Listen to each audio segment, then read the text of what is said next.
Hello, I'm Justine Gortney, and I teach 3rd and 4th grade with the Imlocks.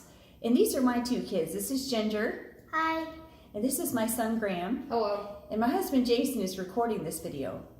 And we want to share an interesting story with you today about memorials. Do you know what memorials are? Well, we're going to talk about one of the memorials that God told his people to set up, but let's look at some that we're familiar with. What's this? The Washington Memorial. That's something that reminds us of one of the founders of our nation. You guys have probably seen this one. It's the Lincoln Memorial. That reminds us of the end of Civil War, President Lincoln, and the end of slavery. Here's one that's local. This is the Joe Louis Memorial, and this reminds us of the strength of the city of Detroit. And I bet you many of you have gotten ice cream and have gone down to the Plymouth War Memorial that reminds us of all the people of Plymouth that had served our country over years and years. And then lastly, this is one that you probably haven't seen with your eyeballs, but this is the Ark of the Covenant. And this is one that we're going to learn about today, back from Bible times. What are some stories you've heard about what God has done to help people you know? Well, we're going to talk about Bible times today. And the people of Israel were terrified because Moses, their leader, was dead. And they were at the border of Canaan, the land God had promised them. But across the border, there lived a lot of people who were strong and ready to fight and keep them out. And at the border was a huge raging river that was at flood level and came through the valley. And these people, the Israelites, could see and remember many wonderful things that God had done for them. Remember, he helped them escape slavery in Egypt, and he guided them and provided all the food and water they needed for 40 years in the wilderness. And no matter how things look or how the people felt, God had a plan to take care of them and was always with them. But sometimes the people seem to have short memories. Well, let's look at today's story. So today's story, we're going to learn about the next new big leader. So his name was Joshua. And I want to tell you something that Joshua said to God, and this is from his book. In verse 6, he says, "Be strong and courageous, because you will lead these people to inherit the land I swore their forefathers to give to them. Be strong and very courageous. Be careful to obey the law my servant Moses gave you." Do you know what phrase he said 2 times? Be strong and courageous. And that's something that God wanted him and wants us to do. So the Israelites were in danger from the people of Canaan and from the flooded river, but Joshua knew that God was going to help them. So God told Joshua to get ready to go into the promised land, and Joshua told the Israelites what God had said.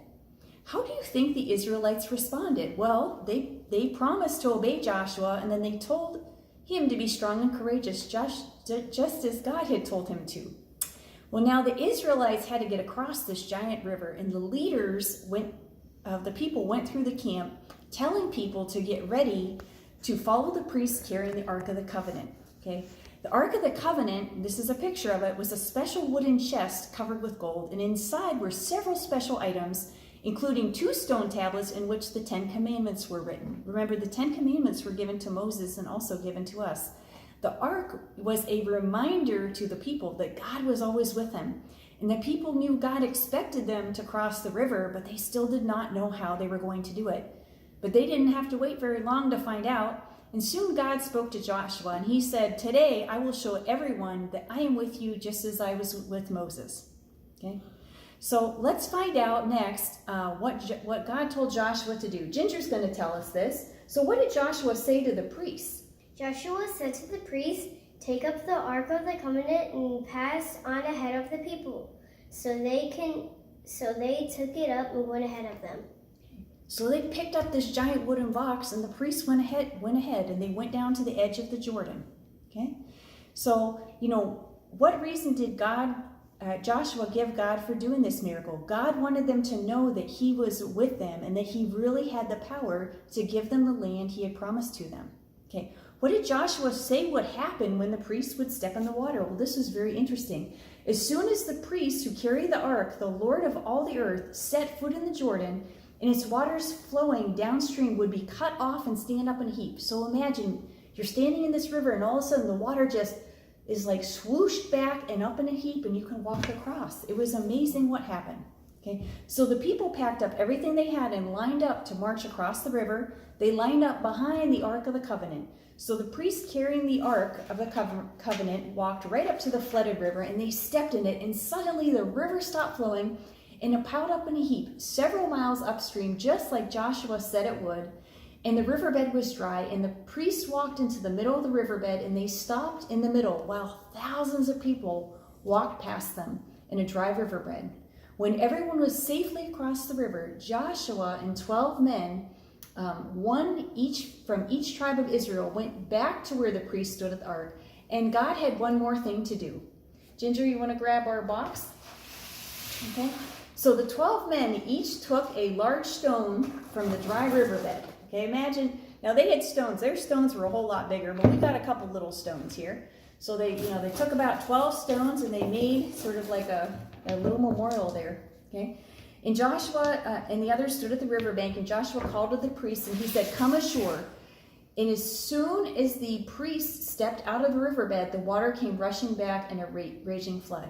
So the priests had taken these rocks from the riverbed and were able to make a memorial from them. And the Israelites ultimately got across the river safely. They saw that God was with them and was taking care of them in an amazing way. And their enemies became suddenly afraid to fight them because they saw the way that God had taken care of them. He even parted the Jordan River for them.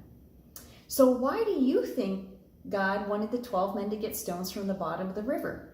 Okay, why did God want them to set up a reminder? Graham's going to tell us the answer to this question. God wanted them to get the stones to serve as a sign among you. In the future, when your children ask you, "What do these stones mean?" tell them that the flow of the Jordan was cut off before the Ark of the Covenant of the Lord. When it crossed the Jordan, the waters of the Jordan were cut off. These stones are to be a memorial to the people of Israel forever. So these stones were to be memorials, so people could remember what God did for them. Okay, God does so much for us every day, and I know that He's doing great things for you too.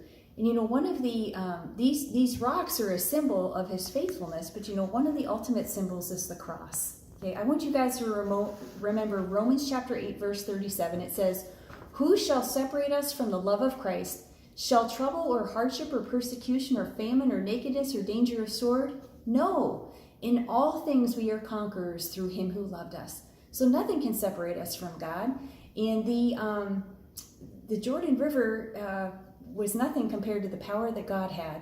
So we want you to remember all the wonderful things God has given you, and we hope you have a great week.